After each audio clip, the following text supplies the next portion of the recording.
And what we try to do is see whether countries are dividing resources equitably between women and men, regardless of whether they're rich countries or poor countries.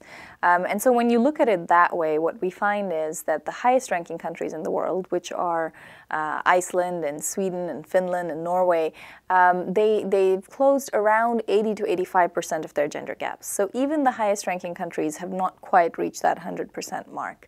At the bottom end, you've got countries like Chad and Pakistan and Yemen. And Yemen, for example, has closed about 46% of its gender gap. So women tend to have less than half of the resources and opportunities that men have in a country such as Yemen. That's sort of the scale of things. So you've got countries performing extremely poorly and countries performing very well, but still not having reached gender equality. Essentially what we were trying to do is see, certainly there are rich countries that are able to provide high levels of health and high levels of education to women. But then we would be having just basically a comparison from a rich country to a rich country. What we wanted to do is to be able to see how are all countries, regardless of how rich they are, how well are they distributing their resources between women and men. And so to be able to have a sense of the gaps, whether it's a poor country or whether it's a rich country. We had a debate about, do we want a feminist index? Do we want to have an index where if countries are giving more of something to women, should they be rewarded more? And we decided to go for is a parity index. And so reward countries up to parity, and then if, for example, in countries such as Sweden, you've got 1.5 women for every man in university, that country doesn't get extra points as compared to a country that has got absolute parity in terms of tertiary level enrollment.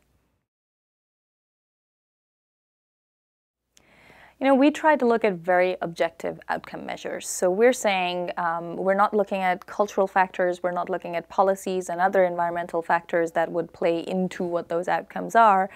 So we're not looking at policies, for example, related to maternity leave. And we're not looking at land rights. But what we are looking at is what are the outcomes, for example, on health and survival. What's happening in terms of women's healthy life expectancy as compared to that of men's. What's happening in terms of the sex ratio at birth. We're then looking at a second category, which is educational attainment. So what's happening in terms of literacy rates, but then also primary, secondary, and tertiary level enrollment, which tells you a lot about what's going to happen in terms of the future of that workforce. Third, we look at economic participation. So first, sheer numbers of women that are in the workforce, labor force participation. Then we're looking at some idea of what is the wage gap. So not just the wage gap overall in terms of average incomes, but what's the wage gap for similar work or for the same work. And then finally, whether women are making it into leadership positions. And then the fourth category is political empowerment.